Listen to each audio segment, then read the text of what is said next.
los avisos que ponemos normalmente, porque me deja el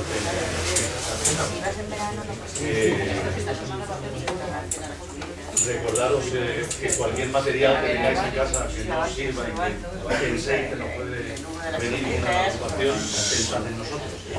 Que se está haciendo, pero ya no lo tires. Cualquier cosa. Un amplificador, necesitamos un amplificadorcito para un baffles que ya tenemos aquí, pero no tenemos un amplificador.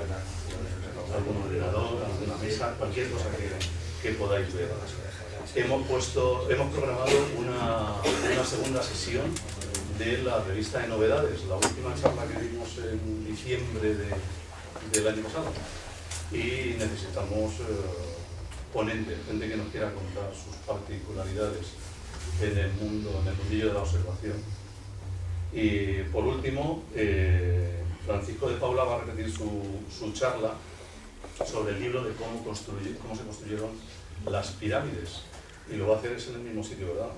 En el Instituto Egipcio de Estudios Islámicos, y no sé cuándo es. El día 30. Ha dejado aquí unos folletitos que los dejamos ahí en la puerta, y el que quiera cogerlo, que lo... Es la misma que dice aquí en la mesa. Sí, prácticamente, pero un poco ampliada. Vamos a intentar, no sé si en el trimestre próximo, o en el tercer trimestre, a ver si la puedo repetir aquí. Os dejo con Albert. Bueno, pues para mí es muy grato presentaros a Luis Cuesta, con quien he tenido la suerte de colaborar en proyectos prácticos. Algo que algunas veces he comentado con vosotros de los telescopios que se están robotizando para ser utilizables desde centros de enseñanza, universidades, incluso como para grupos como nosotros mismos. Y este tipo de telescopios, de 50, por ejemplo, en el que está involucrado Luis directamente, que es de 50 centímetros, es ya un telescopio profesional, no es un telescopio de aficionado, tiene su observatorio completo.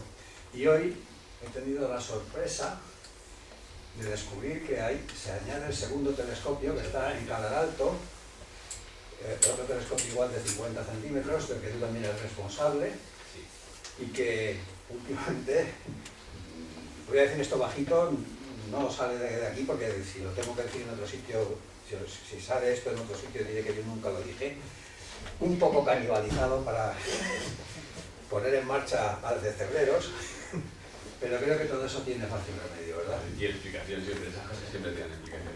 Cuando no hay dinero, pues hay que ir quitando cosas de sitio. Es un telescopio gemelo y digamos que más que canibalizado fue que cuando no funcionaba algo del telescopio de Cebreros, de la Estación Espacial de Cebreros, pues se probaba con algún elemento idéntico de su telescopio de Calar Alto, que es gemelo de él.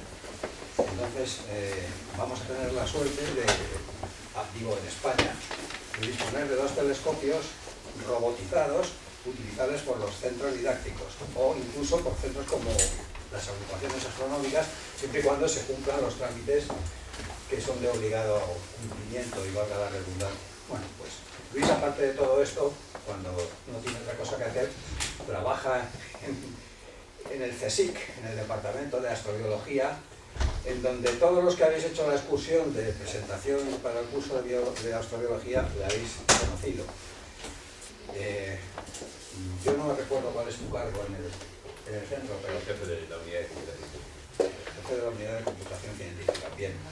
Y además de todo eso tiene un gran historial en algo que a nosotros nos debe encantar, que es en divulgación.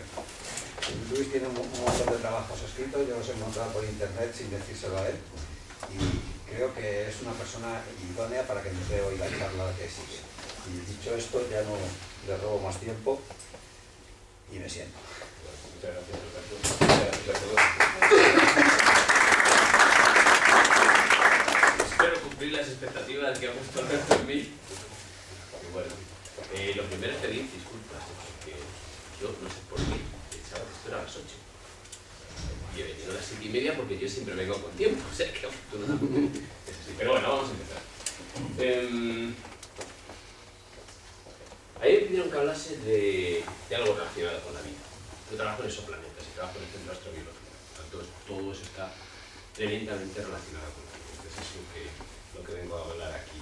La relación entre exoplanetas, la vida y la búsqueda de vida en otros lugares. ¿Qué entendemos y por tanto qué entendemos por vida? Bueno, para empezar, pues hablaré un poquito de Centro de Astrobiología, que es el lugar donde trabajo. Está en Torrejón, dentro de las instalaciones del INTA, del Instituto Nacional de Técnica Aeroespacial, y es un centro de investigación mixto que depende del CSIC y del INTA, del Instituto Nacional de Técnica Aeroespacial. Es un centro que se formó, se logró en el 99 y desde entonces está realizando actividades científicas con una plantilla más o menos variable, pero siempre relacionada con cuestiones de astrobiología. Y ya vamos al miércoles. A ver, vida. Hay muchísimas definiciones de vida. ¿Qué es la vida?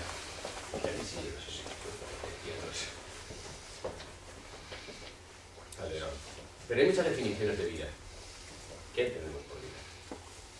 Si miramos a la naturaleza, pues vemos que hay un montón de variedad de vida, de variedades de vida. Pero si nos fijamos bien, todo es lo mismo. Entonces la cuestión realmente en la astrobiología, que es lo que nos interesa a nosotros, es qué significa la vida. El primer experimento que realmente se planteó a los Girard, y por eso para nosotros, para los astrobiólogos, es el punto de partida de la astrobiología. La astrobiología es una ciencia muy moderna. Este experimento es del 53, del siglo pasado, 53, 54 del siglo pasado, el experimento de Miller. Para nosotros este es el punto de partida de la astrobiología. Igual que para la astrofísica, por ejemplo, el punto de partida es el momento en el que se empiezan a tomar espectros. Para mí eso es el inicio de la astrofísica, donde realmente se puede hacer física con la luz que nos llega de las estrellas. Hasta entonces, bueno, pues, la astronomía, la posición, el cálculo de brillo. Pero la astrofísica realmente empieza con la espectroscopía. Pues la astrobiología empieza aquí, cuando estos señores se plantean si la vida, o si se puede buscar un origen a la vida realmente. Entonces, colocaron en una vasija cerrada lo que pensaban que eran los componentes de la atmósfera primitiva de la Tierra. Los sometieron a descargas eléctricas, es decir, aportaban energía, crearon un ciclo artificial de lluvias, de agua, y al final de unos cuantos días, bueno, supongo que todos conocen la historia esta, porque todos son enamorados de Cosmos, de Carl Sagan, y por tanto, pues esto se trata allí perfectamente, ¿no? Y tampoco quiero incidir demasiado en ello. Pues al final de unos cuantos días no apareció vida, pero aparecieron los ladrillos, se empezaron a formar los ladrillos de los que pues se forman las proteínas, los aminoácidos, claro, luego iré contando sobre la marcha qué es lo que sucede realmente con este experimento. Con este experimento lo que pretendían era recrear esas condiciones, pero las condiciones de la Tierra primitiva eran muy complejas, ya lo veremos. Además, con este experimento, de alguna manera estaban intentando acelerar, sin saberlo, pero estaban intentando acelerar unos 500 millones de años, en los que la Tierra más o menos alcanzó unas condiciones de habitabilidad adecuadas hasta que apareció la vida, o por lo menos hasta que pensamos que apareció la vida, porque es la primera,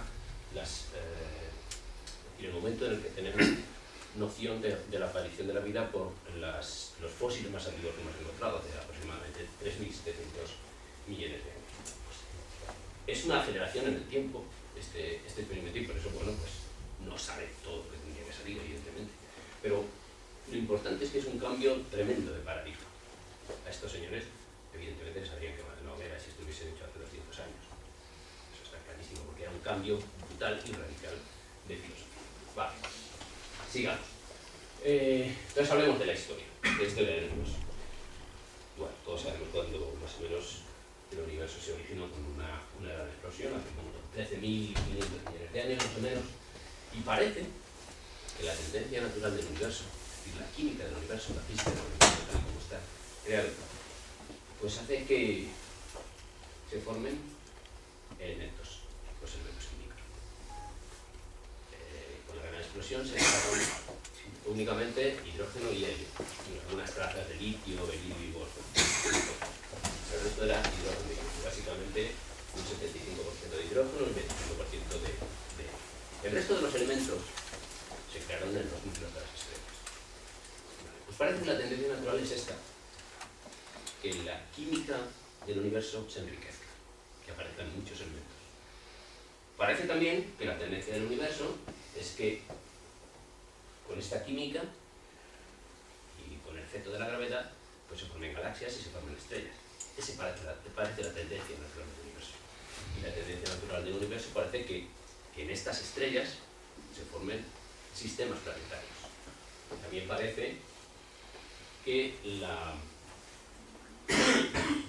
naturaleza del universo hace que la tendencia natural sea que en estos planetas que se forman alrededor de las estrellas pues aparezcan atmósferas. Y en algunas de estas se dan condiciones adecuadas, entonces la tendencia natural es que en algunas de estas atmósferas aparezca la vida.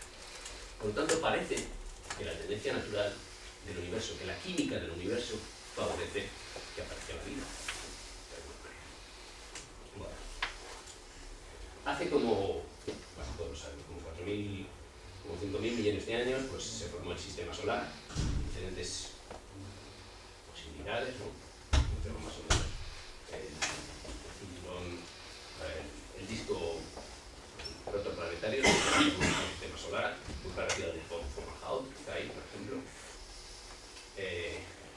Diferentes emisiones, mucho polvo y muchas partículas, la teoría de los planetesimales, la teoría de colisión de planetas, pero bueno, ese no es lo que nos interesa. Hace como 4.500 millones de años pues se formó la Tierra. Se formó la Tierra y se formó el sistema Tierra-Luna. Pensamos que fue por una colisión que formó un trozo de la Tierra y a partir de ahí se formó la Luna. Y este es un momento importante. En ese momento la Tierra empieza a estabilizarse, pero también la Tierra tiene unas características hace 4.500 millones de años que eran muy inadecuadas para la vida. Tenía una gran actividad volcánica, la temperatura era muy elevada, prácticamente no tenía una atmósfera protectora como la que hay ahora, la cantidad de radiación ultravioleta que recibía del Sol también era mucho más elevada, la temperatura del Sol era más alta. Bueno, pues todo esto hacía que no fuese un lugar adecuado para que se formase la vida. Pero poco a poco, pues, la Tierra fue evolucionando y de alguna manera se calmaron las condiciones. Y al final, pues, la situación favoreció la formación de moléculas cada vez más complejas, de moléculas cada vez más grandes, muy relacionado con el agua, con el carbono, con los diferentes elementos que había. Seguramente las condiciones en ese momento en la Tierra dieron lugar a diferentes escenarios en los que pues, la vida o este tipo de reacciones químicas iban encontrando un buen lugar.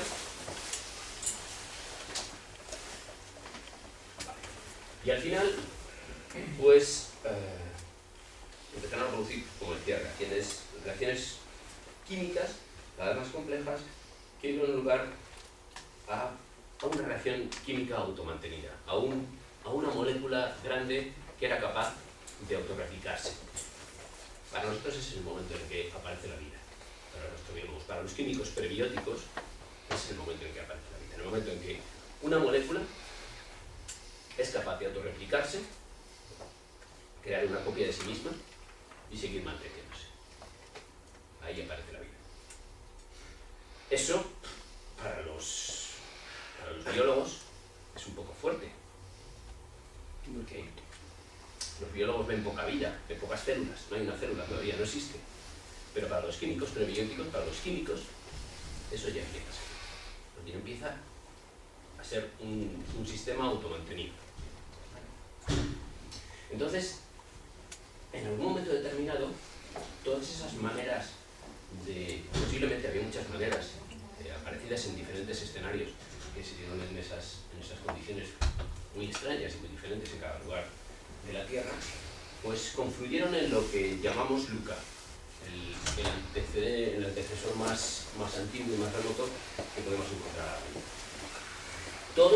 Toda la vida que conocemos, las bacterias, todos los elementos, las eucariotas, las arqueas, todo sale de ahí, de Luca. Ese es el punto común de la vida para nosotros.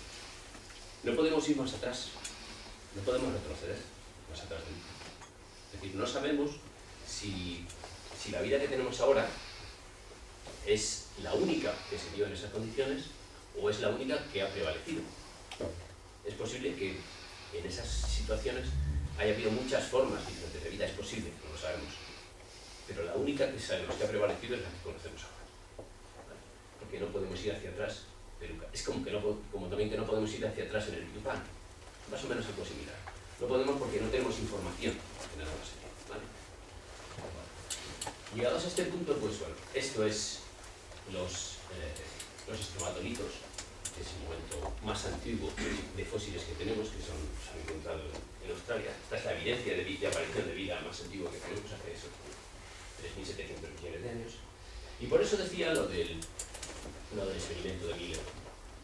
Desde los 4.500 millones de años que se formó la Tierra, más o menos que se estabilizó, pasaron los 500 millones de años, hasta los 3.700, 3.500 millones de años han pasado unos 500 millones de años en los que se empezaron a producir, dieron lugar todos los procesos esos que favorecieron la creación de una química compleja, de una química rica, que dio lugar a la aparición de Luca. Y ahí ya, a partir de ese momento, toda la variedad de la biología que hay. ¿Qué sucede con la vida en la Tierra? Pues eso, que está en la Tierra y que solo está en la Tierra. Eso la conocemos en la Tierra. Tenemos un ejemplo único de vida. No conocemos vida en ningún otro sitio. Eso para la ciencia es un grave problema, porque tener un único ejemplo nos impide avanzar más en el conocimiento. Cuando tenemos varios ejemplos podemos comparar y podemos obtener resultados de esa comparación. No sé, podríamos pensar que todos, observando nuestro sistema Tierra-Luna, podríamos pensar que todos los planetas tienen un satélite y que es muy parecido al planeta. Eso, porque cada planeta tiene un número de satélites diferente. Pero si solo miramos un ejemplo, si solo nos miramos al ombligo, podríamos pensar eso.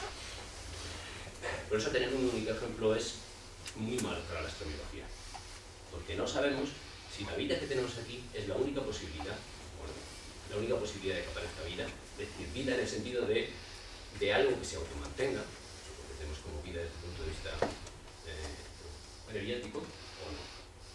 Lo que tenemos claro es, bueno, medio claro, son dos cosas. Una es que la vida que conocemos está basada en el agua. ¿Por qué? Evidentemente, el agua es una molécula especial. Es una molécula que puede estar en las tres fases muy fácilmente. Tiene un rango muy amplio de temperaturas en las que se mantiene en fase líquida, además, y puede pasar muy fácilmente de una a otra. Tiene un calor específico también muy alto, por lo tanto conserva bastante bien el calor. Es una molécula polar, tiene las cargas separadas, por tanto cualquier cosa que se disuelva en el agua pues se disuelve muy bien porque se separan las cargas y se unen, se juntan las partes positivas con las partes negativas, de manera que disuelve muy bien casi cualquier sustancia. Tiene unas propiedades físicas de capilaridad y de cohesión y de tensión superficial que la hacen muy especial. Y por tanto entendemos que es el disolvente universal. En esta forma ponemos dos átomos con masa atómica muy pequeña, más bajos, el hidrógeno y el oxígeno. Entonces es el disolvente favorito. Entendemos que para que se cree vida, para que se produzcan esas reacciones químicas, se necesita un acelerador, un medio líquido en el que se favorezca la mezcla entre los elementos químicos para que se produzcan esas reacciones. Y un medio en el que unirse. Podría ser el metano también, pero el metano no es tan fácil encontrarlo en fase líquida. Podría ser el amoníaco también, pero estamos en la misma situación, incluso el alcohol, pero el alcohol no disuelve tan fácilmente. Entonces, parece, y por eso casi siempre que aparece agua en algún sitio se relaciona con la vida, parece que el agua es no fundamental, pero muy importante para la vida. Por ejemplo, en Titán, que hay metano, pues se piensa que podría haber vida, encontrar vida basada en el metano, pero es complejo, es complejo. Otra propiedad es el carbono. Toda la vida que conocemos está basada en el carbono, tiene carbono. ¿Por qué el carbono es importante? ¿Cuáles son las propiedades del carbono? Pues de nuevo, el carbono es tremendamente especial. El carbono es amigo de todos los elementos. Se mezcla con todos, hace enlaces covalentes, consigo mismo con todos los elementos de la tabla periódica. Además, es capaz de hacer cadenas moleculares muy largas, cadenas cíclicas, cadenas aromáticas, cadenas como el benceno, que está aquí, como todos los hidrocarburos, moléculas más complejas, puede sustituir, se mezcla muy fácilmente, hace los hidrocarburos muy fácilmente con el hidrógeno, pero luego puede sustituir muy fácilmente los hidrógenos por otros elementos, hace alcoholes, hace cosas como fulirenos, cosas muy complejas. Vale, y en realidad, ¿qué es la vida? Pues la vida es transmitir información de una generación a otra. Las moléculas de carbono, las moléculas grandes de carbono tienen esa facilidad, porque son enlaces covalentes con diferentes ángulos, que vemos. Cambiando ligeramente uno de esos ángulos, uno de esos enlaces, o sustituyendo un hidrógeno por un hidrógeno, por ejemplo, eso es un bit de información. Es un bit de información que se puede traspasar fácilmente. O sea, en las moléculas de carbono, en las largas cadenas moleculares de carbono, se puede almacenar información que se puede transmitir. Y eso es básicamente lo que sucede con el ADN. Es una gran molécula que tiene un montón de enlaces diferentes y de posibilidades de enlaces diferentes que se van cambiando en las moléculas. Eso es la vida. Esa es la molécula que almacena la vida en lo que conocemos en la vida, que almacena las características de la vida y la transmisión genética. Por eso, pues parece lógico pensar que el carbono es importante para la vida. Sigamos. La vida en la Tierra. Definición de zona de habitabilidad. Vale, la zona de habitabilidad se define como la región de distancias a la estrella en las que el agua se puede mantener en fase líquida, en las condiciones de la atmósfera de un planeta típico como la Tierra. Evidentemente, cuanto más fría es la estrella, más cerca está la región de la zona de habitabilidad para ese planeta, y cuanto más caliente es, más lejos está, que la cantidad de radiación que llega evidentemente es mayor o menor. En el caso de nuestro sistema solar, pues la Tierra evidentemente está en medio de la zona de habitabilidad, y Venus y Marte están ligeramente fuera de la zona de habitabilidad. Pero esto no es lo único importante para encontrar vida en un planeta como la Tierra. Esto es importante para que haya agua líquida. Hemos visto que el agua es fundamental, pero no es lo único importante. Sabemos, por ejemplo, sistema Tierra-Luna, pues, se ha visto que es bastante, que tiene una influencia interesante para la aparición de la vida, pero hay otras cosas importantes. Por ejemplo, Júpiter es un gran atractor de meteoritos, es un controlador de la cantidad de meteoritos que llegan a la Tierra. Sabemos que los meteoritos son importantes para la evolución de la vida en la Tierra, incluso posiblemente para la aparición de la vida en la Tierra. Pero un número excesivo de meteoritos, de impactos de meteoritos en un momento determinado de formación o de creación de la vida, no es adecuado. Entonces, tener de alguna manera un freno para esa cantidad de impactos de meteoritos es interesante. Otro punto importante es que estamos en una región de la galaxia en la que hay muy poca formación estelar. Cuando se forman estrellas, las estrellas son de todas las masas, como el Sol, o menos masivas o más masivas. El problema de las estrellas más masivas, estrellas con 15 masas solares, es que tiene una temperatura superficial muy alta. Por ejemplo, que tiene 6.000 grados, pues tiene el máximo de emisión en longitud de onda está en el amarillo prácticamente. Para estrellas de ese tipo, de unos 15.000, 10.000, 15.000 grados, el espectro electromagnético, el máximo de emisión, aparte de que la cantidad de emisión es mucho mayor que en el Sol, pues el máximo de emisión está en el ultravioleta o incluso más allá. Tener una estrella como esta de 15 masas solares muy cerca del Sol supondría una cantidad de radiación ultravioleta en la Tierra que arrasaría cualquier posibilidad de vida. Por tanto, para nosotros es muy importante estar lejos de esas regiones de formación estelar. Además, esas estrellas viven muy rápidamente y mueren muy rápidamente, y además lo hacen con explosiones gigantescas, explosiones de supernovas. La explosión de una supernova en las proximidades de nuestro sistema solar acabaría claramente prácticamente con nuestro sistema solar, dependiendo de la distancia, pero acabaría con toda posibilidad de vida en nuestro sistema solar. La gran cantidad de rayos cósmicos que nos llegarían, de radiación de todo tipo, radiación muy ionizante, acabaría con la vida en la Tierra. No habría la atmósfera de la Tierra, la capa de ozono no sería capaz de protegernos de esa cantidad de radiación. Entonces, no solo la zona de habitabilidad, esa distancia es importante para la aparición de la vida en la Tierra. Hay otros factores que hay que tener. Vale. Entonces ahora pasemos a hablar de lo que sucede en la vida de la Tierra. ¿Cómo hemos estudiado la vida en la Tierra?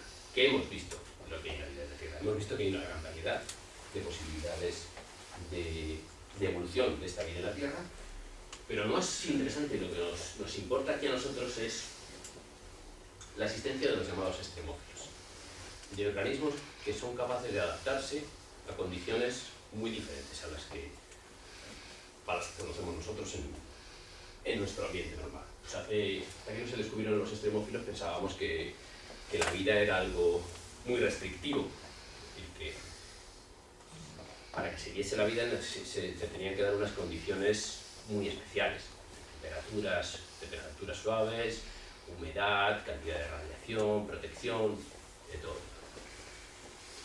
Cuando se empezaron a encontrar extremófilos, pues, se dieron cuenta de que esto no era así, y que el rango de parámetros o el rango de ambientes en el que la vida era posible se ampliaba muchísimo.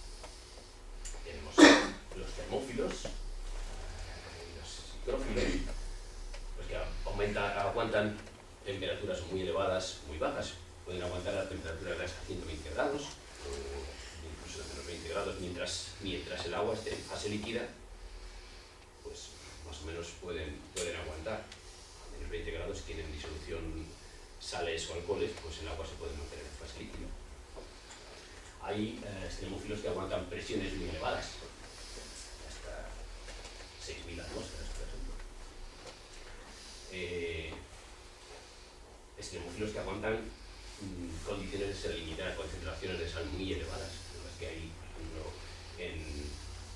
en las lagunas saladas de sitios que están muy cerca de Ciudad Real. Eso es Villacañas, las lagunas saladas de Villacañas, y ahí en astrobiología los investigadores trabajan, estudian todo el tipo de organismos que hay, el tipo de extremófilos que hay.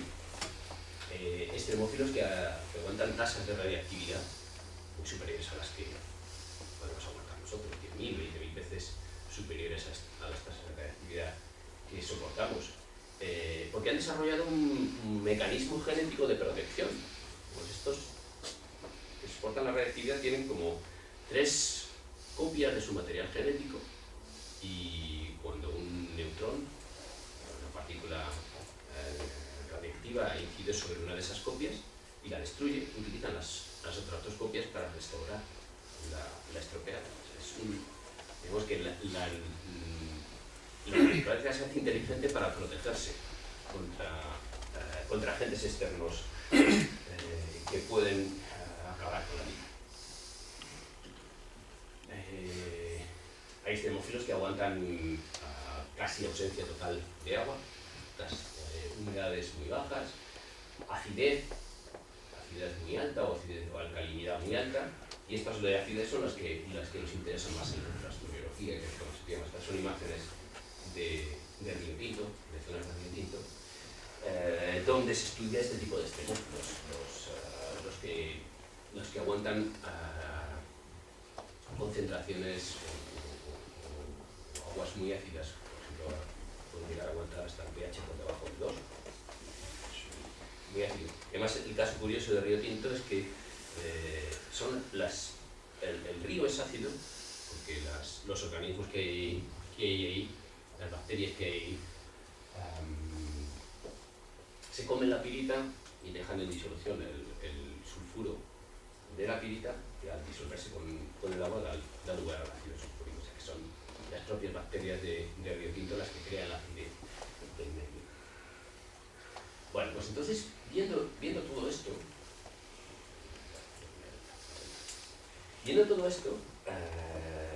pues podemos darnos cuenta de que la vida tiene un rango muy amplio de posibilidades. Por tanto, vamos a dar el salto a otros lugares. No se tiene sentido estudiar, ver si hay vida en otros lugares. El lugar donde con más ahínco fuera de nuestra Tierra se ha buscado vida es en Marte. Por cuestiones históricas, cuestiones antropológicas, pero también por cuestiones científicas con sentido. Marte, pues no es ahora así, pero no siempre fue así. Este es el aspecto de Marte hace pues, entre 1500 y 2500 millones de años. Se sabe que hace ese tiempo Marte tenía agua, tenía una gran cantidad de agua. El hemisferio norte estaba prácticamente cubierto por el océano. Eso se ve porque la tasa de meteoritos, la cantidad de meteoritos, las huellas de meteoritos en el hemisferio norte es mucho menor que en el hemisferio sur. Eso es porque había un océano. Además, esa es una evidencia clara de la presencia de agua, pero clara también del gran valle. Eso es una evidencia de erosión fluvial de agua que se estaba moviendo. Sabemos que en Marte había mucha más agua de la que hay ahora. Ahora hay agua, pero mucho menos. Está únicamente en los casquetes polares, sobre todo, y además no hay agua líquida. Marte perdió su atmósfera, por tanto la presión es mucho más baja y el agua no es estable en fase líquida en Marte.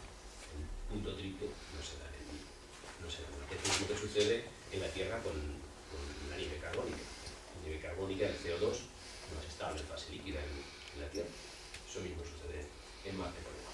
Pasa directamente, se sublima directamente de hielo a gas. Vale, no tenemos muy claro qué es lo que sucedió. Entonces se estudia Marte y en el Centro de Astrobiología estudiamos Marte de varias maneras. Se estudia por un lado mediante meteoritos que sabemos que son de Marte. Estudiando la composición de estos meteoritos se sabe que vienen de Marte y de esa manera podemos estudiar cómo era Marte en la época en la que se desprendió este meteorito. Podemos estudiar análogos de Marte. El Río Tinto es uno de los mejores análogos que tenemos de Marte en la Tierra. Las condiciones, las características son muy similares. El suelo es muy ácido en Marte, la cantidad de hierro también es muy elevada, el suelo es muy parecido. Entonces, estudiando el Río Tinto podemos obtener muchas respuestas sobre las posibilidades de vida en Marte. Se puede estudiar Marte mediante cámaras de simulación de las condiciones allí. Sabemos cuáles son las condiciones y podemos estudiar, podemos reproducirlas en un laboratorio y podemos estudiar cómo diferentes sustancias evolucionan en esas condiciones. Diferentes tipos de vida, por ejemplo. Estudiar diferentes organismos, ver cómo se adaptan a esas condiciones. Y entonces estamos jugando, pero estamos estudiando las posibilidades de evolución de vida en Marte. Y finalmente está las misiones humanas, la exploración espacial. Centro de Astrobiología también ha participado nuevamente. Centro de Astrobiología ha participado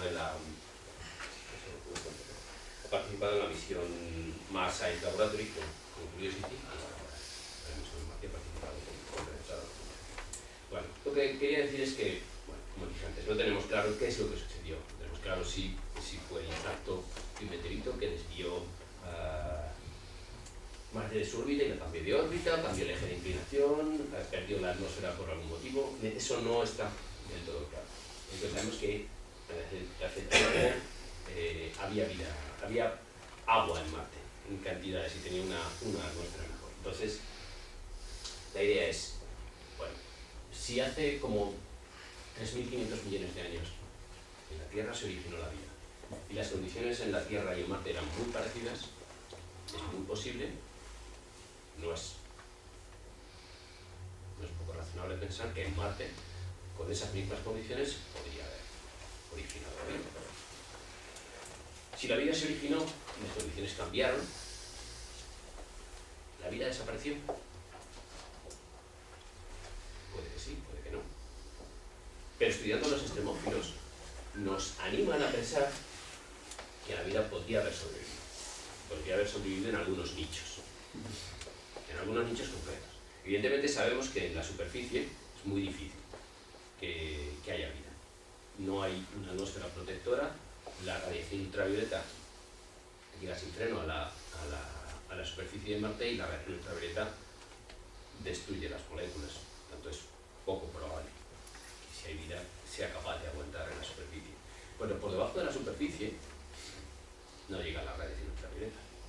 Podrían mantener las moléculas. Además, por debajo de la superficie hay agua líquida. Que hay agua líquida por debajo de la superficie.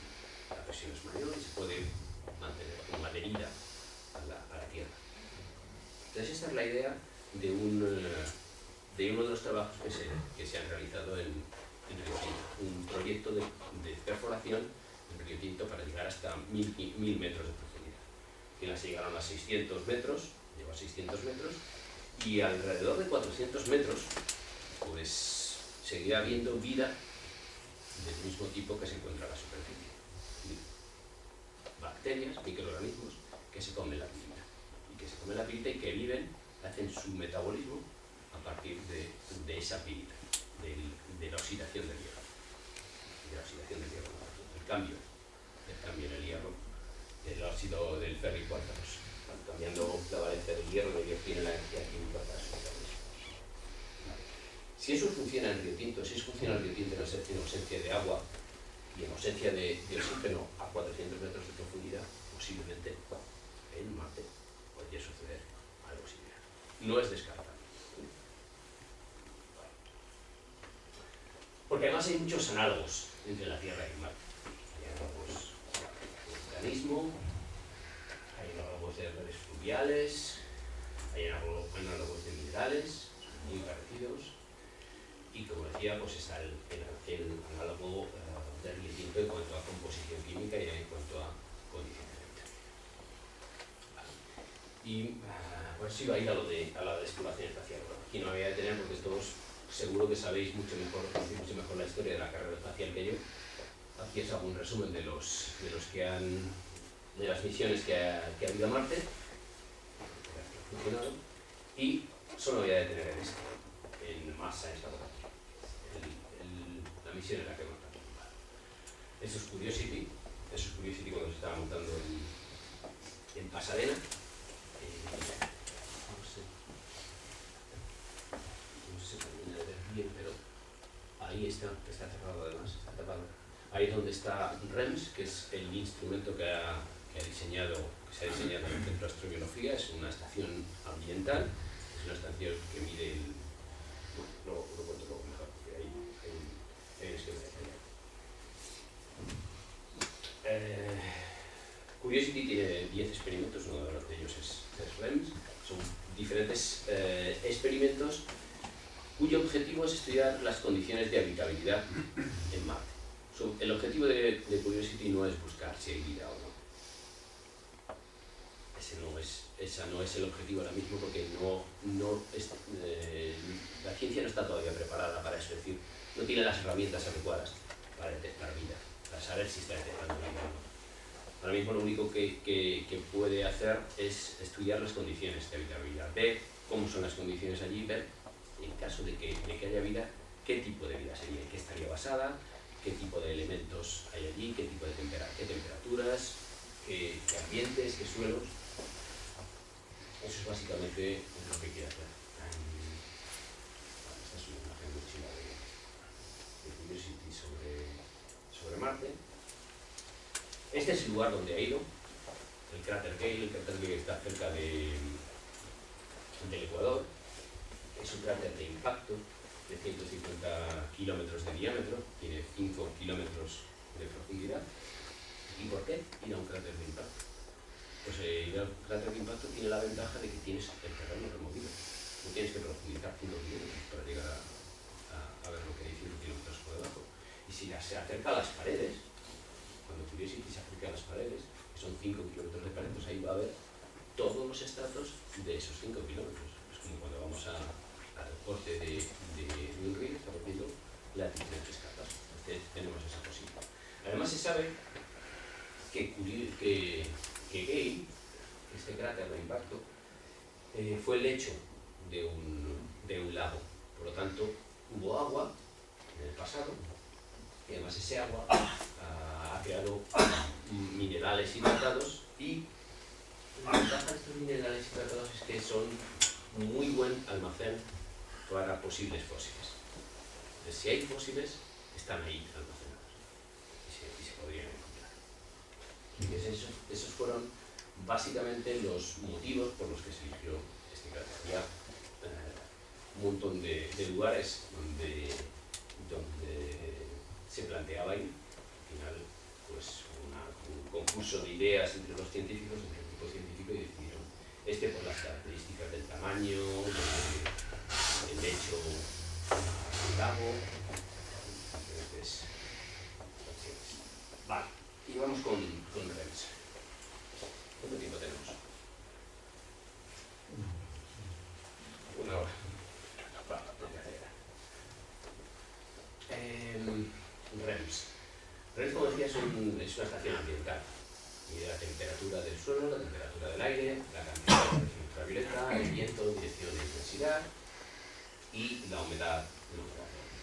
La idea es que se tomen datos meteorológicos durante los 5 primeros minutos de cada hora, durante todas las horas del día.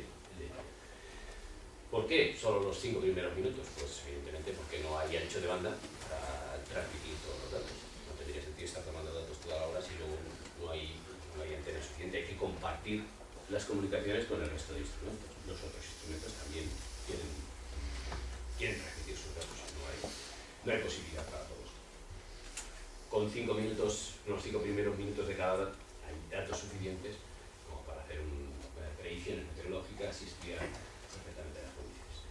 La idea es que todos los días los grupos científicos de todos los instrumentos se reúnan y decidan qué datos se van a tomar, qué datos van a tomar todos los instrumentos. La idea es que hay que optimizar mucho el tiempo, hay que utilizar mucho los recursos.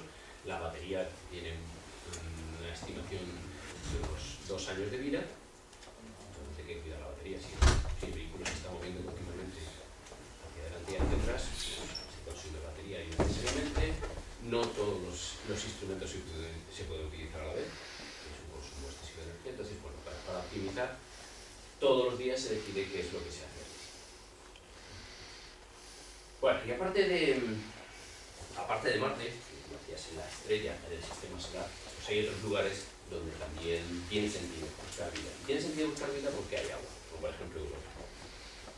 Europa se sabe, Europa es uno de los satélites de Júpiter, y se sabe que debido al efecto de marea tiene un núcleo caliente que mantiene un océano de agua salada en una capa intermedia que suele estar cubierta en la superficie por una capa de hielo. La capa de hielo se fragmenta y a veces pues, hay emanaciones de agua, y por eso se sabe que hay agua.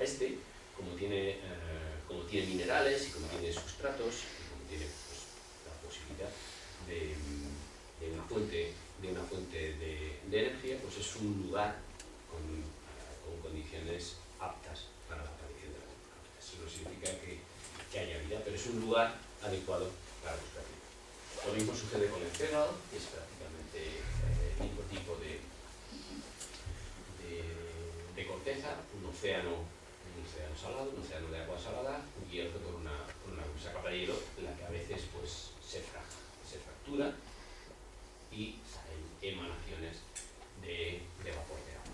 Y ahí microscópicamente se detecta que hay agua líquida. Por eso se sabe que hay un océano de agua líquida. Eso es lo que llamamos criomagmatismo. Y lo mismo sucede en Titán, lo que pasa es que en Titán el océano es de Titán. Titán es otro de los lugares donde se dan condiciones favorables para la aparición de la vida. Que son los 3 lugares, aparte de Marte, en los que con más interés se está buscando vida y hay misiones a esos lugares. Bueno, y aparte de la vida en el sistema solar, también se busca vida en otros lugares. Evidentemente, los lugares más adecuados donde pensamos que puede haber vida son los planetas, como dije al principio. Planetas, conocemos en nuestro sistema solar, y desde el año 95 también conocemos en otras estrellas, alrededor de otras estrellas que son los exoplanetas. Entonces, el objetivo final, evidentemente, cuando se buscan exoplanetas es encontrar un exoplaneta parecido a la Tierra alrededor de una estrella como el Sol. Pero evidentemente el problema es que encontrar esto es muy complicado, porque es muy esquivo. ¿Por qué? Por ejemplo, para la Tierra, observando de forma directa, pues hay una gran diferencia entre la emisión de la estrella y la emisión de la Tierra. En el caso de luz en el óptico es luz reflejada, y en el caso de luz en el infrarrojo pues es la propia energía de la Tierra, y la diferencia ya no es tan grande, pero sigue siendo muy elevada, sigue siendo una diferencia de brillo muy elevada, por lo tanto muy difícil observar. Si lo observamos por el movimiento o el tirón gravitatorio, pues también es muy pequeño. Aquí, por ejemplo, está representado el efecto astrométrico sobre el Sol, visto a 10 parsec, debido al tirón gravitatorio de Júpiter y Saturno. Vamos a ver a lo largo de varios años. Son milisegundos de arco. Es casi imposible detectar eso. Solamente cuando hayas satélites que hagan astrometría como Gaia, con eso se podrá obtener precisiones de millonésima de segundo de arco. Hasta que ese tipo de instrumental no funcione, no estamos en condiciones de encontrar planetas de esta manera. Pero uno de los métodos más adecuados parece ser el de tránsitos, que es el que mejor está funcionando. Como decía, pues eso, la primera detección fue en el 95, mayor Roth, de Pegasi, pero bueno, esto lo conocemos todos. Actualmente hay ya más de 800 planetas detectados y va en aumento. Posiblemente la semana que viene sean 900, porque hay un recuento de 50 más. Y aquí muestro los diferentes tipos de metodología que se puede utilizar para detectar planetas. Fuera de sistema solar, para detectar esos planetas. Algunos ya se pueden utilizar, algunos ya se están utilizando, otros no se pueden utilizar porque no se ha desarrollado todavía la instrumentación. Hay diferentes posibilidades y cada uno da diferentes resoluciones y es capaz de detectar planetas de diferentes tamaños. Pero como vemos es muy variado. Vamos con los métodos de detección. Voy a enumerar algunos, voy a contar algunos y voy a hablar de ellos, pero sin profundizar demasiado. El primero, con el que en realidad se detectó el primer exoplaneta, aunque no fue un exoplaneta reconocido como tal en su momento, se detectó en el 92, es el de la medición del tiempo de rotación de los púlsares. Cuando tienen un planeta alrededor, el giro del planeta le resta energía al sistema y de alguna manera se frena. pierde energía al pulsar. Se puede medir esa cantidad de tiempo y se puede determinar de esa manera el tamaño del exoplaneta. De esa manera se detectó el primer exoplaneta, pero alrededor de una enana blanca, y por tanto no se aceptó en su momento como exoplaneta, porque no estaba alrededor de una estrella, no estaba alrededor de una estrella de la secuencia. Una estrella de neutrones, perdón. Era la primera detección. Vale, ahí un ejemplo de uno de estos sistemas. Otro de los métodos es el de la posición, que antes el de la astrometría. Es el tirón gravitatorio que va haciendo que la trayectoria de la estrella pues vaya cambiando en un movimiento ondulatorio que se puede medir, pero requiere entre millones de información, pues eso, menos de milésimas de segundo real. Cuando funcione Gaia, pues se están emitiendo condiciones ahí. O sea, hay un esquema del tipo de planetas que se pueden detectar y de los límites de detección de los instrumentos actuales y de las posibilidades que nos da la Gaia. Otro es el de la detección directa. Se necesita una fotometría de muy alta precisión, coronografía para ocultar la estrella central y realizar interferometría. De esta manera pues ya se han empezado a detectar algunos exoplanetas. No es sencillo, pero ya se han empezado a detectar algunos, utilizando grandes telescopios. Aquí tenemos algunos de los ejemplos. Luego hay también detección directa, y estos en realidad no se pueden considerar exoplanetas porque no están orbitando alrededor de una estrella, son planetas aislados, lo que se llama planetas aislados. En la región de Sigma Orionis pues se han encontrado unos cuantos planetas libres que no están orbitando alrededor de una estrella, que bueno, pues o sea, que tienen masas planetarias, pero no están relacionadas con ninguna estrella. Otro de los métodos de detección es el de microlente. Este es un método complejo porque requiere que una galaxia lejana se observe por efecto microlente por una estrella que pase exactamente por delante. Cuando se produce el efecto microlente y hay un pequeño salto, un pequeño pulso, eso indica que hay algo girando alrededor de la estrella. De este pulso se puede determinar las características de ese algo y se puede determinar que tiene masa planetaria en el caso de que sea un exoplaneta. Y esa es una manera de detectar exoplanetas que funciona bastante bien cuando se consigue detectar. El problema es que no es repetible. Una vez que sucede, es casi imposible que se vuelva a repetir, que se vuelva a producir el efecto lente gravitatorio. Hay un ejemplo de lente gravitatoria con la curva que se produce y los picos que indican la presencia del exoplaneta. El método, ya vamos a los dos métodos que mejores resultados han dado y que mayor cantidad de planetas han detectado. Uno es el método de la velocidad radial, que al final es con el que se comprueban prácticamente todos los exoplanetas detectados. Consiste en observar el tirón gravitatorio por el efecto del movimiento. Antes con el efecto de astrometría, con el efecto del cambio de la posición, era también el tirón gravitatorio, pero observándolo como movimiento en el fondo de cielo, sobre el fondo de las estrellas más lejanas. Y en este caso lo que estamos viendo observando es la velocidad con respecto al observador, la velocidad de alejamiento y acercamiento debido al tirón gravitatorio. La estrella también está girando alrededor del centro común de masas del planeta alrededor. Pues cuando la estrella se aleja, cuando se ve el planeta girando y la estrella girando alrededor de su centro común de masas. Cuando el planeta se aleja, cuando la estrella se aleja de ese pequeño movimiento, pues su luz se desplaza hacia el rojo. Cuando la estrella se acerca, su luz se desplaza hacia abajo. De ese desplazamiento podemos medir la velocidad y con esa velocidad, con la masa de la estrella y el periodo, pues podemos determinar la masa del exoplaneta. esquema, más o menos lo que significa el cambio hacia el rojo y hacia el azul.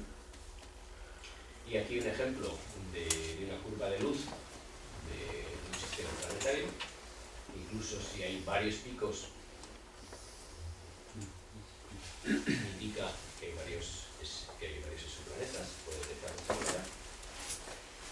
Y este es el tipo de planetas que se encuentran con este sistema. Vale. Sí, el primer exoplaneta se detectó con este método. Se detectó con un instrumento en el observatorio de investigadores del observatorio de Ginebra, en el observatorio de Alta Provenza, con un instrumento diseñado específicamente para detectar exoplanetas utilizando el método de velocidad radial. Bueno, y el siguiente método, el último método, que es en el que se han depositado mayores esperanzas, porque es posiblemente el único que sea capaz, con el que se pueda detectar planetas como la Tierra. Con el efecto Doppler, con el de la velocidad radial, hay un límite en la masa del planeta que se puede encontrar, y además tiene que estar demasiado cerca de la estrella. Hay un sesgo observacional ahí. Pero aunque también tiene sesgo observacional, parece ser que es el único que nos va a permitir, ya está empezando a dar la posibilidad de encontrar planetas parecidos a la Tierra. Vale, consiste en la observación del tránsito del planeta por delante de la estrella. Tiene que darse la casualidad de que la órbita del planeta coincida, el plano de la órbita del planeta coincida con la línea de visión y el planeta pase por delante de la estrella visto desde nosotros.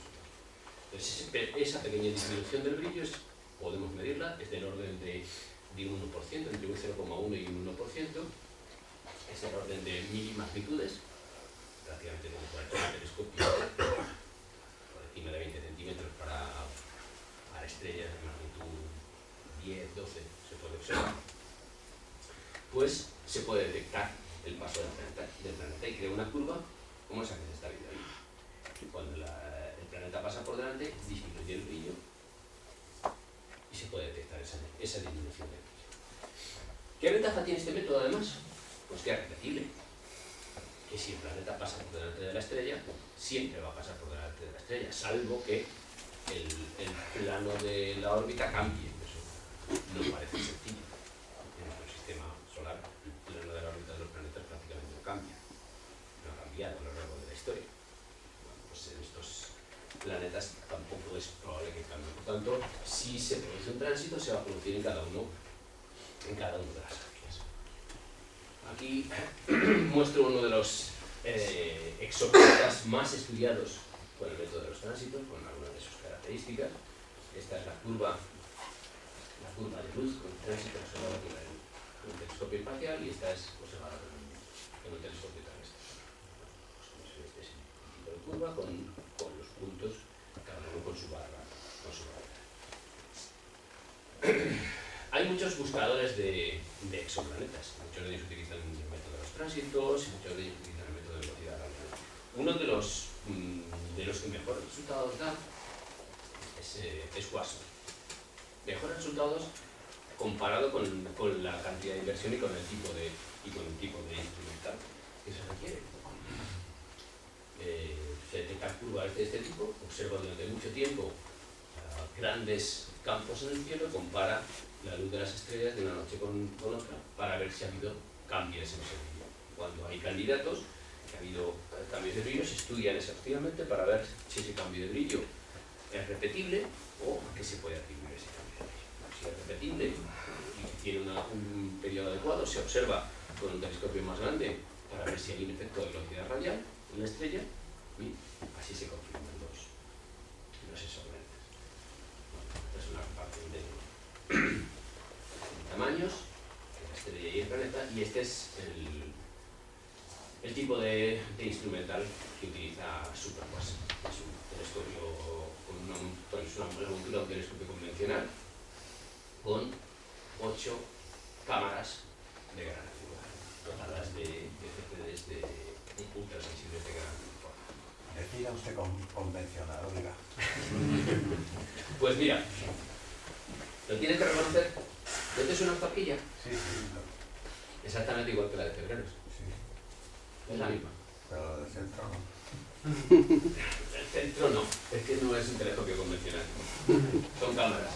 No es un telescopio, son cámaras. Son cámaras, una especie de, son como cámaras fotográficas. Bueno, ¿y qué conocemos? ¿Qué sabemos de los exoplanetas? Porque para saber si son lugares adecuados para la vida tenemos que conocer cuáles son las condiciones allí. Lo primero que sabemos de los exoplanetas es que prácticamente están en todo el cielo. No hay una dirección preferente. Miremos donde miremos, podemos encontrar exoplanetas. Prácticamente en la misma proporción. Evidentemente, si miramos hacia el plano galáctico más, y miramos hacia las partes externas de la galaxia, pero bueno, eso es normal. Si miramos a distancias, ya la cosa no está tan clara. Parece que hay un máximo ahí.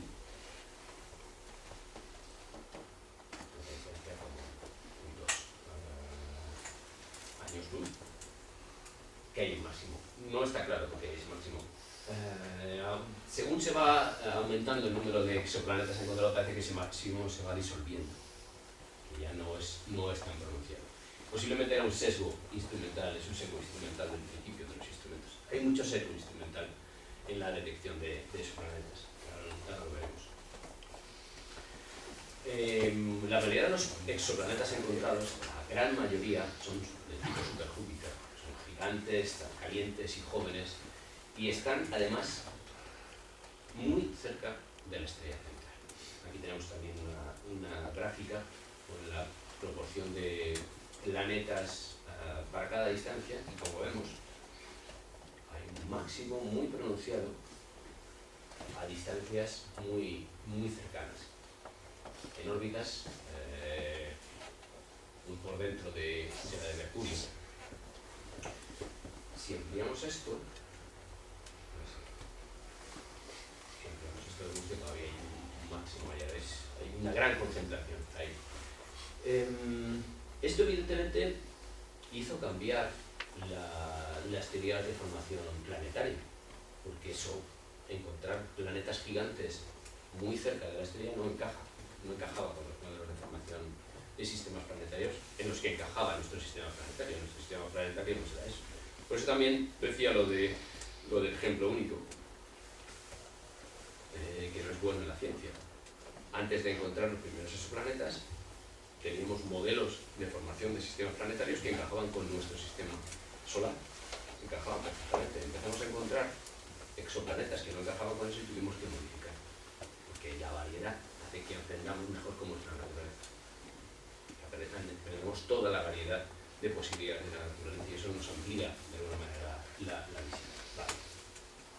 Bueno, como decíamos, hay planetas gigantes muy cerca de su estrella y con valores de selectividad moderada de todo.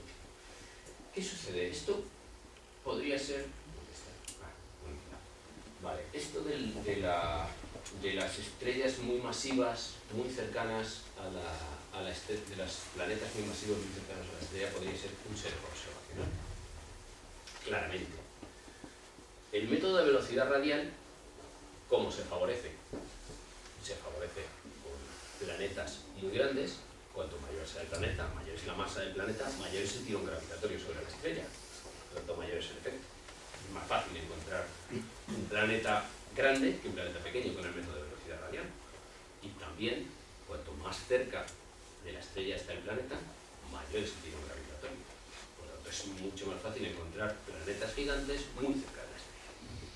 Eso es un sesgo instrumental, clarísimamente. Es un sesgo instrumental que nos ha llenado estadísticamente de planetas muy gigantes, pero seguramente la realidad sea otra. La realidad sea, no voy a decir que parecida a la de nuestro sistema solar, pero posiblemente la realidad sea otra. No haya tantos planetas gigantes, o sea, no haya tantos sistemas planetarios en los que los exoplanetas sean gigantes y estén muy cerca de la estrella. Tiene que haber una variedad, seguramente. Pero es muy difícil librarnos de ese sesgo instrumental, sobre todo cuando el método por el que mayor cantidad de exoplanetas se ha detectado es el del método de velocidad radial. Evidentemente el método de tránsitos también adolece de cierto sesgo en ese sentido. Si el planeta es muy grande, el efecto de tránsito, el efecto de la disminución del brillo también es más grande. Pero ahí no es tan evidente. Además, el hecho de que la estrella, de que el planeta esté más o menos cerca de la estrella no influye. No influye en el tránsito. Evidentemente sí influye en el periodo. Y si observamos un tránsito y no observamos el siguiente tránsito hasta pasados 12 años como en Júpiter, por ejemplo, pues identificar un tránsito con otro es complicado, ¿vale? Pero solo en ese sentido. No hay un sesgo mucho. Vale, ¿qué más conocemos de los exoplanetas? Pues si observamos sus metalicidades, es decir, su composición, de las estrellas que albergan estos planetas, pues vemos que parece que el número de exoplanetas aumenta con la metalicidad de la estrella. Parece que hay una relación entre la metalicidad y que se favorece la presencia de planetas. Pero esto tiene dos posibles explicaciones. Bien que la presencia de planetas aumenta la metalicidad, porque la estrella está contaminada, o que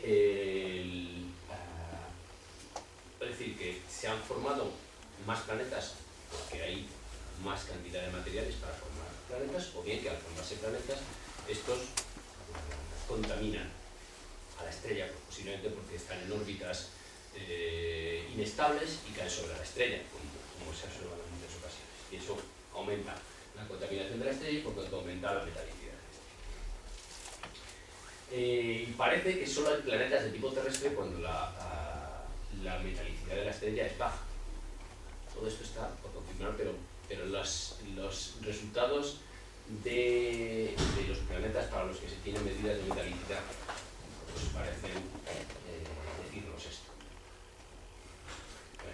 Una gráfica de las metalicidades comparadas y esto era un vídeo, pero claro, no funciona. Así que vamos a pasar. Era un vídeo de cómo un planeta estaba en una órbita inestable y caía sobre la estrella, y ese es un posible motivo de la contaminación de la estrella con elementos diferentes de aumento de la metalicidad. Y en cuanto a las atmósferas, ¿qué sucede? Pues ya se ha empezado a encontrar atmósferas en algunos exoplanetas, solo observando con el telescopio espacial. Este de nuevo es el mismo objeto para el que se ha observado, que más se ha observado en tránsito. Las atmósferas que se han observado hasta ahora se los han observado para planetas en tránsito, porque es la única manera de poder separar la luz de la atmósfera. Se observa por la contaminación de la luz de la estrella cuando atraviesa la capa de la atmósfera cuando el planeta está por debajo. Entonces, lo que se hace es comparar la luz de la estrella, la luz separada en sus diferentes componentes, un espectro de la estrella, cuando no tiene el planeta delante y cuando lo tiene delante. De esas diferencias entendemos que es debido a la presencia de sustancias en la atmósfera. Así se ha encontrado sodio, por ejemplo, en la atmósfera, hidrógeno, sodio, como decía, oxígeno y carbono. Y también hidrógeno y metano. He encontrado una atmósfera de un planeta que se está evaporando. ¿Vale? Pero hay muy pocos planetas para los que se ha encontrado, ¿no? Hay como 3 ahora mismo. En algunos de ellos se ha encontrado agua, por ejemplo, pero hay pocos datos de atmósferas. Otro estudio que se puede hacer con exoplanetas y que aporta también mucha información es el estudio de los eclipses secundarios. El de los tránsitos que se observan con telescopios pequeños es el eclipse primario, cuando el planeta pasa por delante de la estrella. El eclipse secundario es cuando el planeta pasa por detrás de la estrella. Entonces, también estamos perdiendo parte de luz, estamos perdiendo la luz del planeta. Y en la luz reflejada de la estrella, que esa en realidad no nos va a afectar porque la diferencia de brillos es muy grande, o bien observando en el infrarrojo, que cuando se observan estos eclipses secundarios, pues ahí sí podemos ver una diferencia de brillos menores. Y observando el eclipse secundario, pues proporciona también una buena cantidad de información, porque nos permite poner un valor a la temperatura de ese planeta. Fundamentalmente eso. Y además también nos permite saber si la órbita es elíptica o no. Si el tránsito secundario, si el eclipse secundario se produce exactamente a la mitad del periodo, es que es una órbita circular. Si no se produce exactamente a la mitad del periodo, no es una órbita circular. O sea, que también nos aporta ese tipo de información.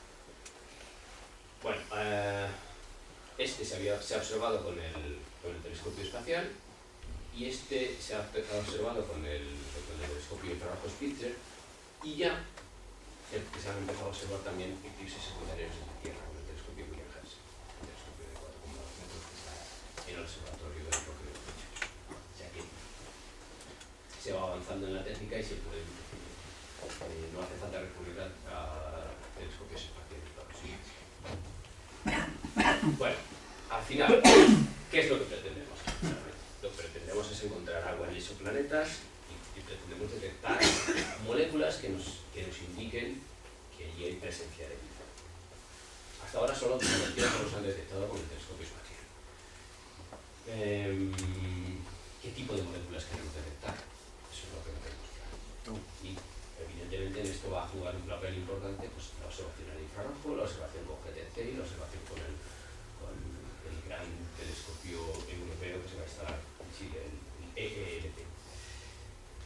¿Cuál es el problema básico de esto? Aparte de que se necesita una gran precisión, un gran avance en la instrumentación, el problema fundamental casi está ahora mismo en la biología. Tenemos que identificar una sustancia que nos diga inequívocamente que hay vida en un lugar. Eso todavía no lo tenemos. No somos capaces de haber encontrado nada, ningún identificador de vida inequívoco. El oxígeno no lo es, porque el oxígeno se puede producir también por procesos no biológicos. El metano no lo es, porque se puede producir también por procesos geológicos. El ozono tampoco lo es. No hay ahora mismo ningún identificador inequívoco de vida con el que estemos seguros de que si encontramos eso nos está indicando la presencia de vida en el lugar. Eso es lo que más tenemos que avanzar, evidentemente. Pero por otro lado tenemos que avanzar mucho en la instrumentación. Ahora mismo estamos empezando a detectar exoplanetas, estamos llegando al millar, pero esos son muy pocos. Eso nos está empezando a permitir conocer cuál es la gran variedad de planetas que hay, de tamaños, de características, de masas, de órbitas, de sistemas planetarios. Vale, eso nos permite obtener una estadística. Estamos empezando a obtener ya imágenes o información de la atmósfera. Pero todavía no somos capaces de empezar a detectar todas las sustancias. Necesita una gran precisión, hasta ahora solo hemos hecho en 4 planetas. O sea, cuando tengamos muchas atmósferas de planetas observadas, cuando tengamos muchos elementos detectados en otros planetas, podemos tener un gran abanico de posibilidades y de ahí estudiar cuáles son las posibilidades de vida fuera de nuestro sistema solar. No es algo para mañana, ni para dentro de 10 años, ni para dentro de 20 años seguramente. No sé si lo veremos. Pero ese es el camino y en eso estamos buscando esos planetas y caracterizándolos y viendo sus atmósferas, que no es nada sencillo, pero bueno, es el camino que tenemos que hacer. Muchas gracias.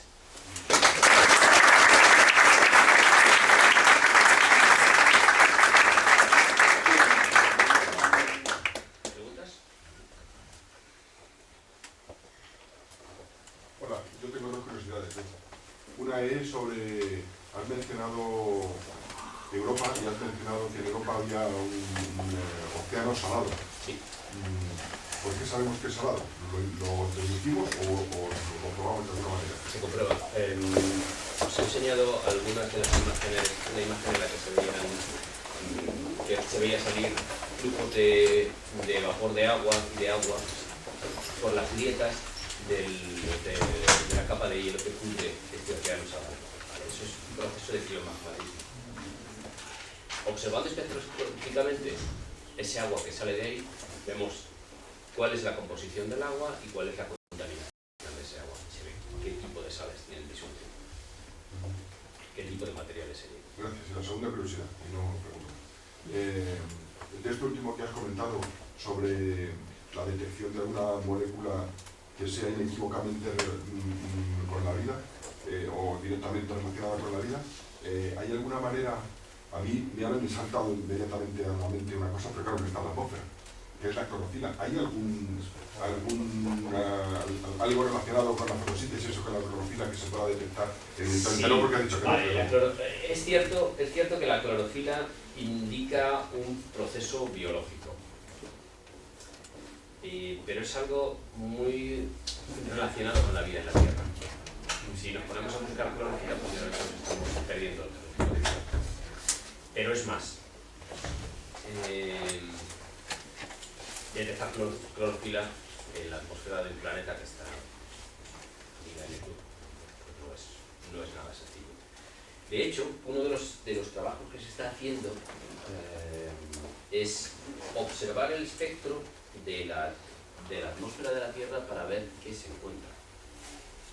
Clorofila no se encuentra. Es un estudio muy chulo que se hizo observando ¿cómo era? La luz del Sol a través de la atmósfera de la Tierra reflejada en un eclipse de luna. En un eclipse total de luna, viendo la luz del Sol que atraviesa la atmósfera de la Tierra y que se refleja en la luna, la luz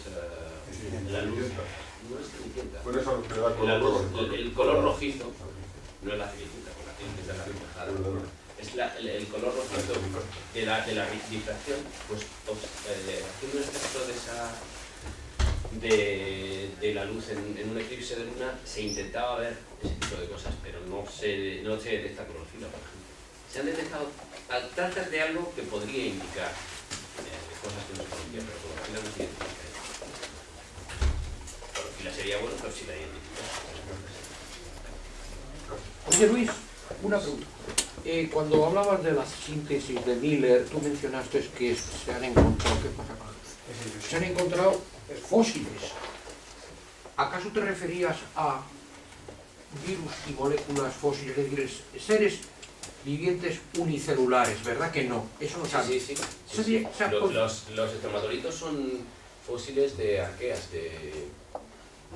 Los espermatolitos es una bacteria, ¿no? Eso se ha encontrado.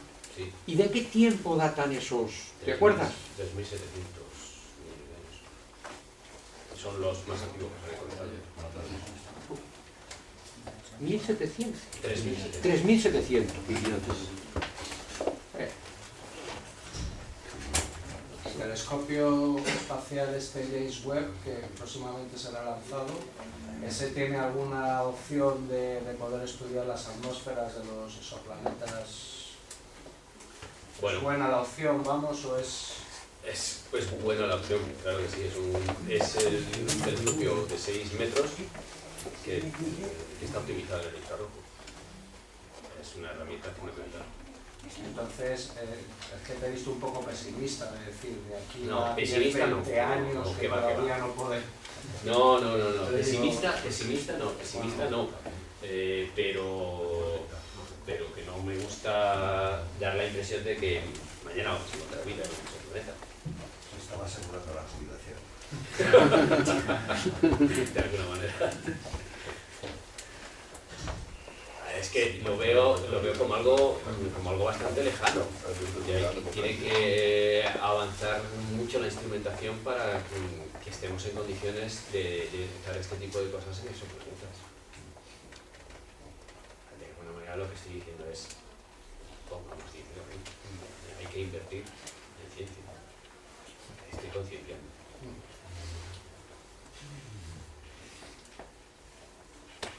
Yo te voy a hacer una pregunta que, por segunda vez, o sea, ha cambiado un poco la respuesta que me diste una vez en el rondón, detrás de un churrasco. Si era detrás de una copa de vino, no sé qué te dije. No salíamos de trabajar. Decíamos que el hecho de que haya un planeta gigante muy cerca de una estrella tiene que ser un abrir y cerrar de ojos. Porque cuando la estrella, al formarse, pasa por la fase de T Tauri, el viento solar es tan intenso que deja, vamos a decir, en paños menores a todos los planetas que hay a su alrededor. Entonces solamente puede existir un planeta gigante cerca de esa estrella antes de que entre, o antes de que la fase de T Tauri vaya muy lejos. Claro. ¿Eso sigue siendo así como piensas? Sí. A ver, lo que se ve en la mayoría de estos exoplanetas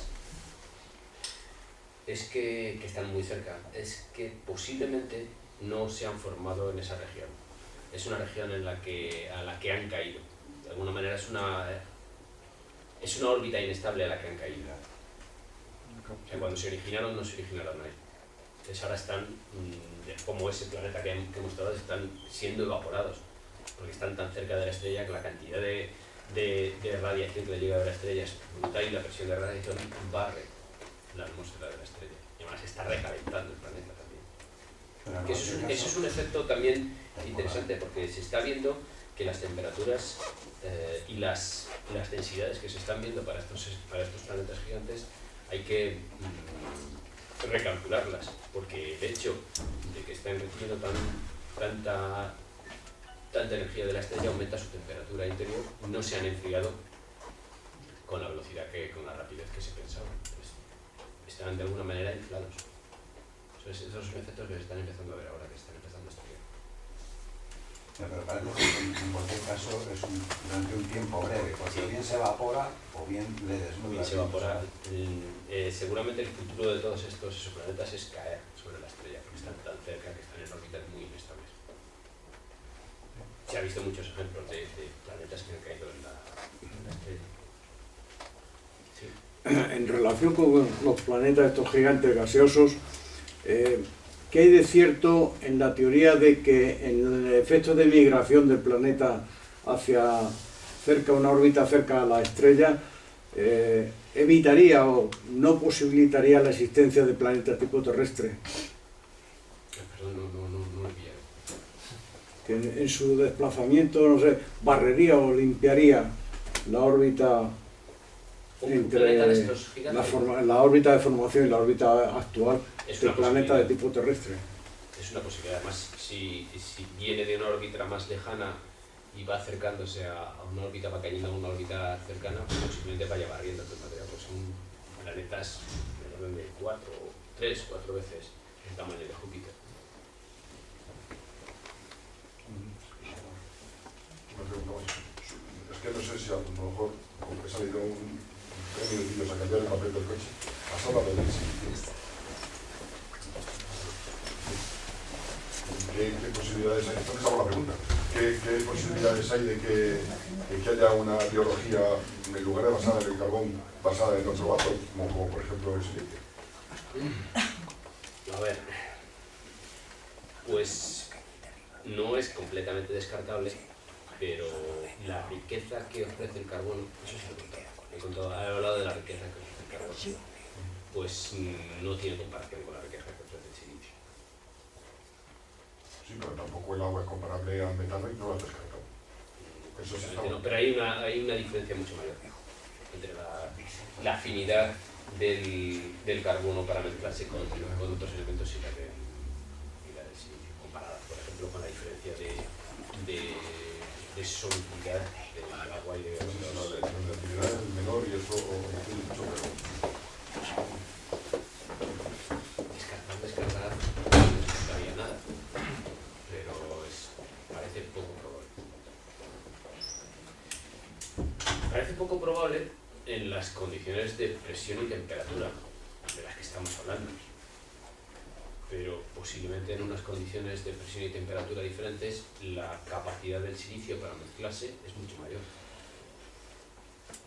con lo cual se podría tener un mundo de grandes moléculas de silicio a temperaturas mucho mayores. ¿Por qué no? Ponemos el termómetro aquí en lugar de 36 grados, 400.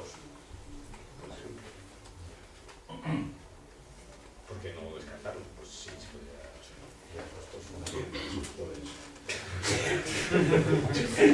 Los transistores serían de carbono. Posiblemente. No nos atrevemos a descartar esas posibilidades. Otra cosa te quería preguntar, con la cantidad de material biológico que se ha encontrado en las nubes moleculares, interestelares y bueno, los tipos material biológico no. Perdona, orgánico. Y en meteoritos y incluso en cometas que se han encontrado proteínas como la alanina, los ácidos grasos y Sí. tal. No cabría la posibilidad que en vez de que la vida empezara a gestarse en la Tierra con esas condiciones primitivas de atmósfera y tal, hubiera venido de fuera cayendo en... O sea, ¿no sería más probable? No he hablado de panspermia, pero es una de las posibilidades. Claro que sí. Una de las posibilidades de la aparición de la vida en la Tierra es que viniese con meteoritos o con cometas y encontró en la Tierra en ese momento un lugar propicio en el que desarrollarse. No es descartable. De hecho, tampoco es descartable que la vida en la Tierra proceda de una vida que se origina en Marte. Esa posibilidad tampoco es descartable. Las condiciones en Marte eran muy parecidas en algún momento a las de la Tierra. En Marte se originó vida por lo que fuese. Se acabó la vida en Marte, pero la semilla de la vida en Marte vino con uno de los meteoritos. Llegó a la Tierra y encontró un lugar adecuado donde desarrollarse. Tampoco es descartable. Pero no lo sabemos. No lo sabemos porque no podemos ir más atrás de nunca. Ese es nuestro problema, que no podemos ir más atrás de nunca. Y eso lo tenemos un ejemplo. Eso de momento. De momento. Vale. Dejémoslo ahí, de momento. Cuando encontremos 500 planetas con vida, tenemos Entonces muchos hablamos. sitios donde investigar. Entonces hablamos. Cuando tengamos 500 planetas con vida, tenemos 500 planetas con vida. No nos plantearemos esto.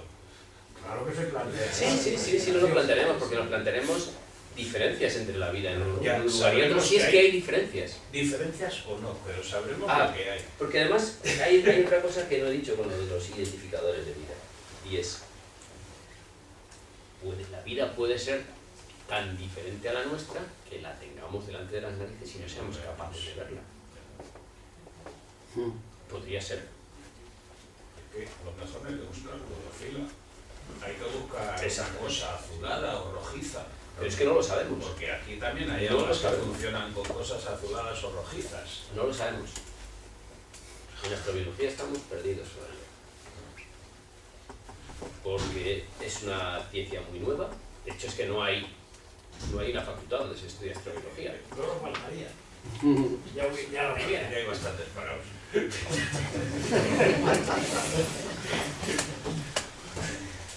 Más no te lo metéis. No me estáis dando. Pero eso es que tenemos muchísimas incógnitas, tenemos muchísimos más huecos que respuestas en nuestro conocimiento. Que en toda la ciencia, pero es que en la astrobiología muchísimo más. Está todo lleno de huecos de conocimiento. Y otra cosa, perdona, es verdad que somos punteros en cierta manera en astrobiología junto con, o sea, vamos, que dentro de todos los países así con buena carga científica, dentro de la astrobiología España y el instituto este, Sí. en colaboración con la NASA, es puntero, ¿verdad? Hasta hace 2 años, sí. ¿Qué ha pasado? ¿Y qué ha pasado con el último convenio que tenía que firmar el gobierno español con esa, en el que iba a reducir el alquiler? Se ha reducido en un 50% del presupuesto. Ha caído por fin. No vamos a ser sinceros en nada. ¿Qué pasa en el trabajo?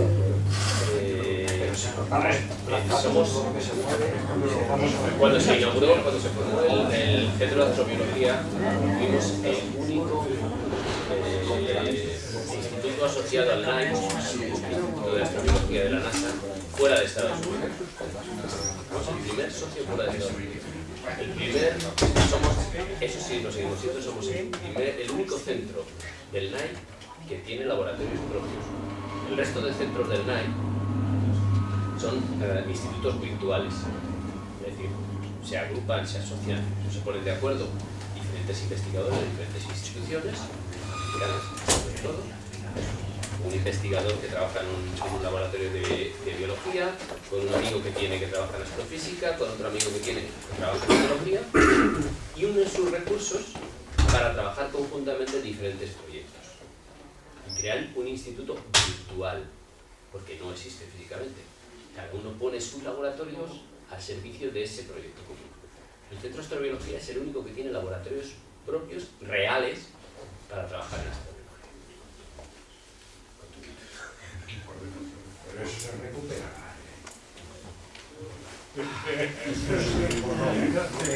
Eso es una carrera. Y si le cortan Bueno. las patas a todo el que corre, Quiero todas las cortadas ahora. no sé yo. No, por ejemplo, no. Por ejemplo, los países rescatados no han perdido nada en ciencia.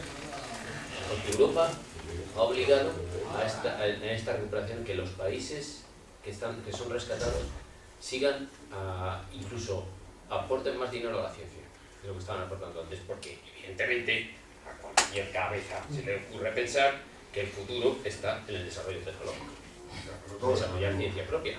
Todo es relativo. Los países rescatados no han cortado la ciencia, pero en cambio han reducido un porcentaje enorme el número de funcionarios, han reducido un porcentaje enorme, más todavía de lo que están haciendo aquí, el tema de pensiones, el tema de asistencia social, Sí, que todo puede ser. cuestiones sociales, sí.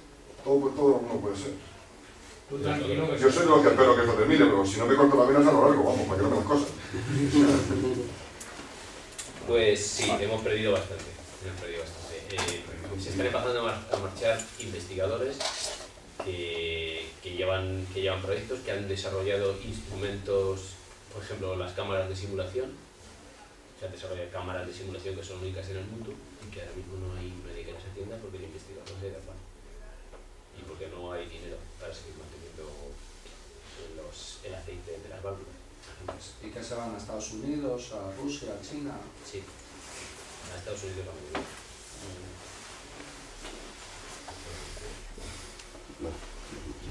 tú mantén las direcciones de ellos para poder andar. Vale, bueno, los contactos tenemos. ¿Preguntas?